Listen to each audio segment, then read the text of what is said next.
Can we make new highs if tech doesn't resume its leadership role in anywhere close to the degree that it had? As long as tech is a market perform, if tech actually declines, that's going to be hard for the rest of the S&P 500 to compensate. But what we've seen so far, including days like Nvidia and Tesla recently, is that that tech is actually holding its own, but other stocks are starting to show catalysts and signs of life. Yeah. What about the broadening trade? I mean, look, you look at the Russell, your big call, of course. Week to date's down more than 1%. Really hasn't done much at all. I kept hearing, hey, you got to wait till the Fed cuts. Then you go into the Russell. I don't know. What do you think? Well, Russell had a big week last week. It's some profit taking now, but I think that there's, this is what bottoms look like. I don't think bottoms are straight up. I know in 2021, energy was bottoming, and it was also very choppy, but eventually made not only new highs, but then basically had a blistering gain in 2020, in the year following. So I think that's a multi-year start for the Russell. It feels choppy, but we're still near all-time highs, and there's a big fundamental case to own small caps. And you're still not necessarily sticking with the 50% up for small caps, but you still think they could have a huge move because they tend to move quickly. That's right. I think what investors have to remember is small caps have been out of favor a long time, and they are known for having explosive rallies that are not abnormal. So last year was a 27% rally over really 20 trading days. I think we could see something very big between now and year end. I was hoping it would be after the Fed started the rate easing cycle, but maybe it really has to happen after election day. But are the fundamentals getting stronger for small caps? Absolutely, because interest rates are falling, merger activity likely picks up, and the median PE of a Russell 2000 stock is 10 times, 10.7 times. I mean, that's not demanding, especially if we're trying to be sensitive to valuation. All right, we'll leave it there. Hold on to your gaming seats, because the tech world has been shaken by a new rumor that's making waves among investors and gamers alike. Whispered in circles and channeled through speculative threads, the word on the street is that Nvidia, the titan of graphics technology, is gearing up for not one, not two, but a quartet of groundbreaking GPU releases sooner than anyone expected. While the specifics might be shrouded in a veil of industry hush, the buzz centers on the anticipated launch of Nvidia's next-gen RTX 5060 and 5070 graphics cards, set to redefine gaming and investment timelines in early 2025. Spearheading this speculation are renowned industry names like Board Channels, known for its sometimes spot-on leaks, and they hint at Nvidia unveiling its formidable RTX 5090 at CES 2025 in January, followed by possibly game-changing releases in subsequent months. But let's not get ahead of ourselves. There's plenty more intrigue to unravel about Nvidia's strategy and the potential impact on the market. Hello everyone, and welcome back to Investocracy. We spoke about Nvidia, and you had 7 don't have a significant miss. a while ago we spoke about Nvidia, and you had said that it would be something that you held for years, and ever since then you held it for a while, but more recently you've been selling it off. How much do you have left of it, and why have you been selling? Can you see yourself getting back into it again? I've made so many mistakes in my investment career. One of them was I sold all my Nvidia, probably in somewhere between 800 and 950. I think it's 1,300 on that stock now. You own none today? I own none, and I own none the last 400 points. It was a big mistake.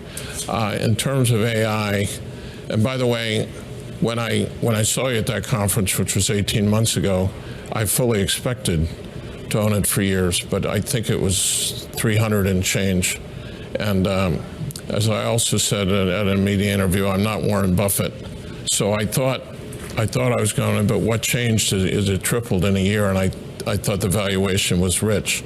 We are big long-term believers in AI, and there's still many ways we're playing AI, particularly the infrastructure that's been built out to support the power needed.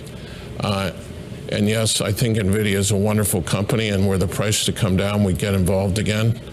But right now, I'm licking my wounds from a bad sale there. Let's dive deeper into the graphics world where pixels collide, unleashing the future of gaming excellence.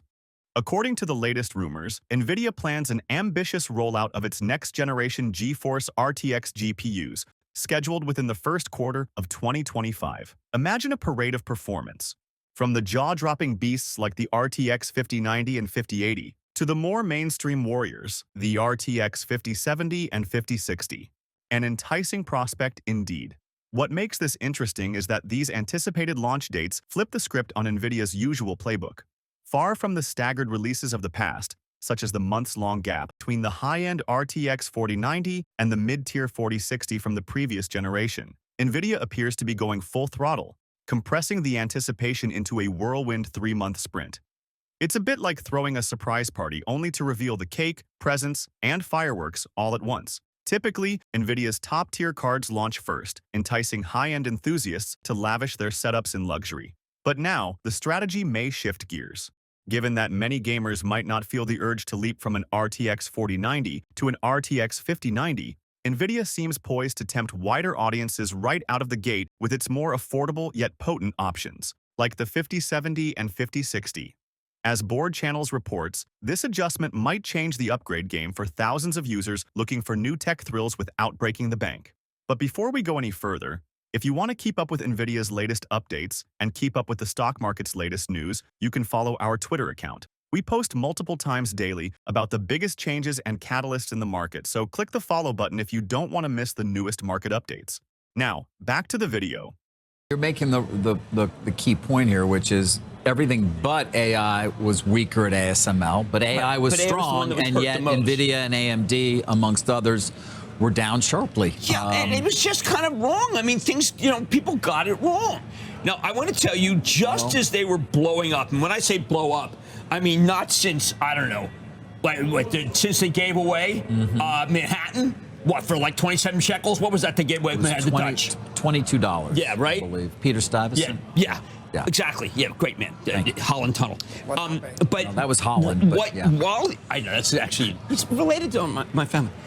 But right when ASMLF, the reaction was going, putting NVIDIA in its place, so to speak, Jensen Huang was speaking right then.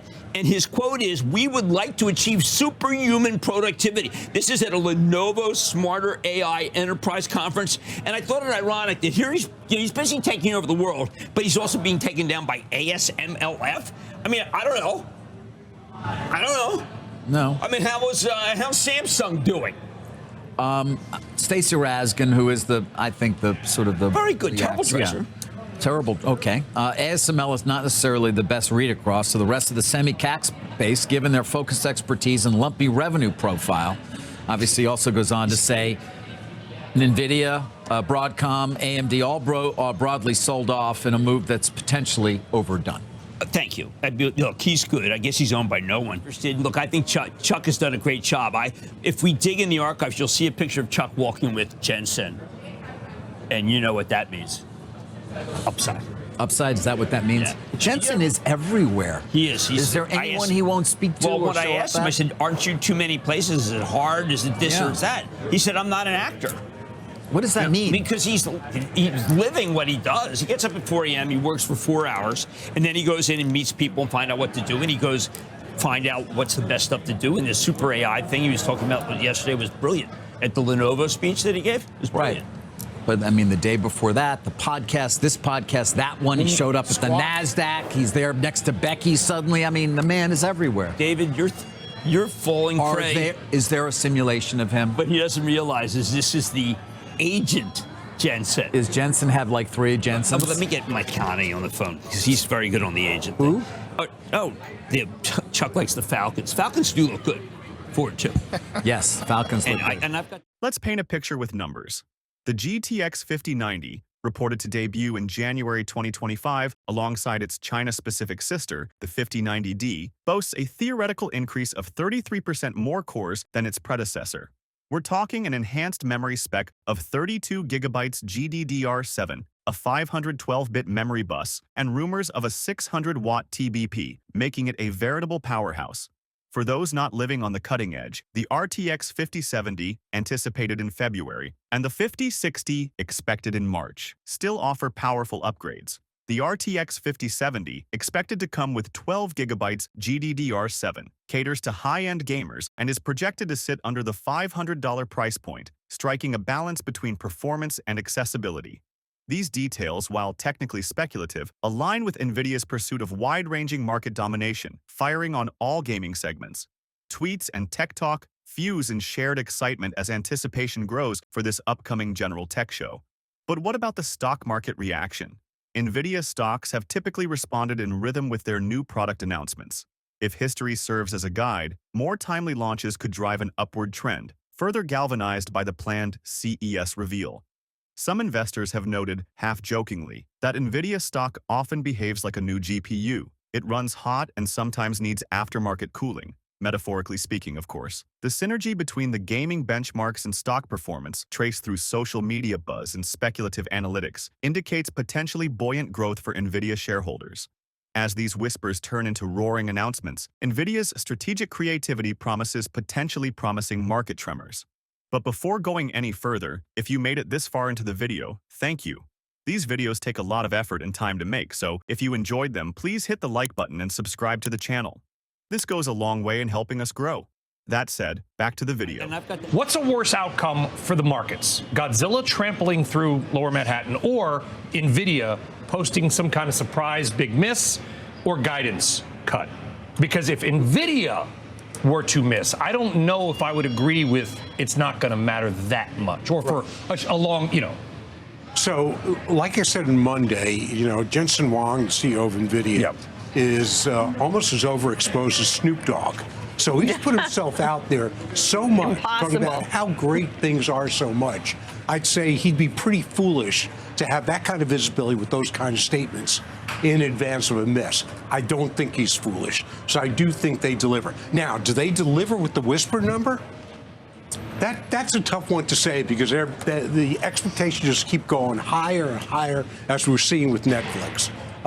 So I do think that if they come in and miss the whisper number, yeah, you'll see that knee-jerk reaction down. People say, you know what, this is still phenomenal growth. AI still come. Now, we're seeing some backing off and spending in AI because companies can't figure out what to do with it. They just knew initially. They can't figure out how to make money on it. Right.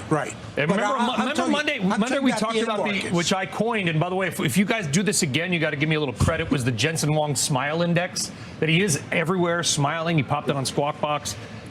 The bad news is, Joe, we got a month to wait for NVIDIA's earnings, over a month, Tuesday, November 19th.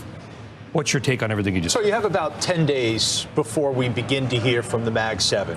I believe it's Microsoft and Alphabet that will begin the Mag 7 reporting season the week of October 28th.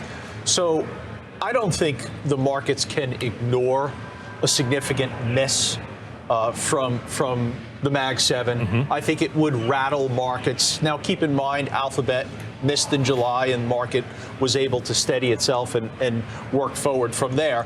But I think it's important that the Mag 7 don't have a significant miss. So, why should potential investors keep a keen eye on the RTX 5060 and 5070 timeline with a touch more excitement than usual? The backdrop is perfectly set for Nvidia to potentially light up their next financial chapter. Pioneering higher performance at accessible pricing, these GPUs are pegged as frontrunners in the gaming relay race, auguring well for Nvidia's financial sheets.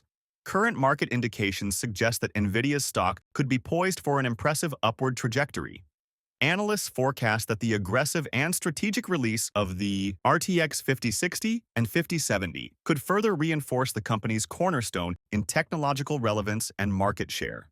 Nvidia's ability to monopolize and innovate consistently positions it on an ascendancy path within both gaming circles and the broader tech ecosystem.